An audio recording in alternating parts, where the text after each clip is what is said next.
So we've talked about what performance anxiety is.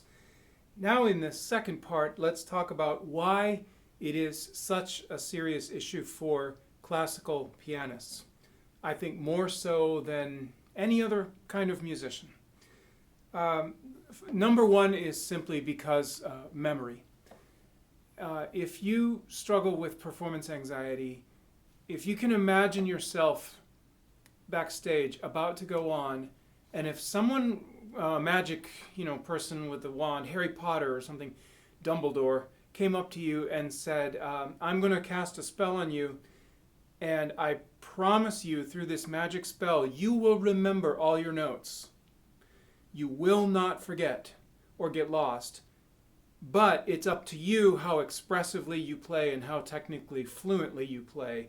No magic spell for that. But for memory, here's a magic spell where you're completely safe. How would you feel at that moment? Would most of your anxiety go away? I would contend that most pianists would go, oh, okay, sure, I will do the technical side of it and I will handle the expressive side of it. As long as I'm safe from a memory slip, I actually am not worried about anything else. I think by and large, most of performance anxiety for pianists comes from fear of a memory slip. There was recently, I think maybe just within the last year or two, a very famous pianist named Yundi Lee who broke down in Chopin concerto, I think in Seoul, South Korea. And the backlash against him was just terrible. People wanted their money back, and he had to apologize and humiliate himself and all of that. I imagine that for about the next 10 concerts he did, he was in a terrible state backstage, wondering if his powers of memorization were just gone. No other instrument requires the powers of memory that playing classical piano does. I can't really speak to organ too much. I understand organ is primarily a tradition of performing from the score. Maybe an organist will correct me, but I don't think organists necessarily are required to have the same prodigious amount of music in their memory. Other instruments, of course, in concertos and recitals, just play from the score and no one thinks about it. Violinists and clarinetists and so on. Singers often will do this too. But for whatever reason, memory is considered part of piano playing. We'll go into that in just a minute. Surrounding the piano, there's also a culture of competition, shame, judgment, and I think even cattiness. I remember as a student, often when there was a guest artist, people would look for flaws and enjoy if something bad happened and the performer didn't do well. They would enjoy, oh, that was terrible. Oh, we hate him. And that's unfortunate that culture exists. We're all aware of it and we don't want to fall victim to it, so I think that increases the pressure on having a flawless memory. And of course there have been examples for us of people with astonishing memories. My professor in grad school once said to me, name any movement of any Beethoven sonata and I will play it for you right now in this lesson. And I said, okay, Opus 2, number 3, first movement. And she tossed off the whole movement flawlessly at performance tempo. So we've seen people with astonishing abilities that make us all believe that we have to be at the same level. Where did this issue of required memory come from? It's very interesting in the 19th century as the idea of memory was being negotiated by performers. At one point, it was considered very poor taste to perform someone else's music from memory because it looked like you were sort of claiming that it was yours. Maybe you were improvising it or it was your own piece. And that was actually considered bad manners. But over time, the idea that you could play more expressively and more from the heart if you memorized it eventually took hold and became the requirement. I think the other issue is that throughout the entire 19th century, piano literature is getting more and more difficult. We have more powerful pianos. They're working on the tension of the string and the strength of the frame and the power and the resonance. and you have all these composers pouring their most virtuosic music into the instrument. So sonatas are getting longer, etudes are getting harder. People are seeing just how much fire they can breathe. And when the music gets that difficult, it really gets impossible to play it from the score anyway. I was playing the Franck Prelude, Chorale, and Fugue one time, and I had a little bit of a nervous feeling about memorization, and I thought, well, I will play parts of it from the score. I'll have a few select pages that I'll have.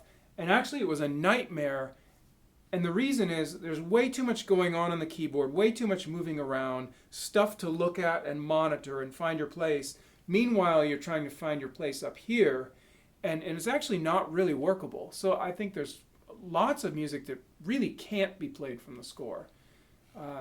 Or you will have to play so cautiously and hesitantly. I once heard Menachem Pressler play Gaspard de la Nuit from the score. And, I don't blame him. He was quite up there in years and maybe needed the security of that. But the hesitation of consulting the score and getting information from it just held the whole performance back. And I don't think it had the kind of, terrifying drive and arc that the music is supposed to have. Interestingly, I realized one day you have a clarinet player playing a recital and playing the most difficult literature on the clarinet from the score. And I had this sudden realization. This is maybe stupid, but it never occurred to me. Clarinetists have nothing to do with their eyes, except look at the score. The position of the hands on the instrument don't require any visual cues. You can feel where everything is, and you don't really move very far. Maybe one finger reaches an alternate key or something, but there's no function for eyesight in woodwind instruments. And I thought, well, of course they can read anything. That never occurred to me that was a huge difference between piano and woodwind instruments. So for classical pianists, not playing from memory traditionally has been considered a kind of second-rate way of coming to the stage, and having a memory slip has been considered a very shameful event, a failure. That is still very much the case in like today in the Yundi Lee situation. It's scandalous, that he forgot his notes. Perhaps another reason that memorization has such an effect on stage fright is that the way many students are taught is they very gradually learn the piece using the score, and then at the very end, in the last 10% of their learning time with the piece, they leave the score behind and then try to play from memory. So they actually have very little experience, and only at the very end playing from memory, and often without any serious guidance from the teacher. They'll just play for much of a semester, and then a week before the jury, the teacher will say, okay, go memorize. And so that's tacked on at the very end, and it turns out it's not really very thoroughly done. And so that feeds into the sense of nervousness and performance anxiety. I once heard someone say that performance anxiety is a bad conscience about preparation. And I think that can be true. I think that if a pianist is terrified out of her mind to play, it might be because she knows something. She knows a secret, and that secret is she's not really very well prepared to do this. And so ultimately, we have to pay attention to performance anxiety. We have to find out if it is sending us an important message that we need to heed, and if it's telling us something about our preparation.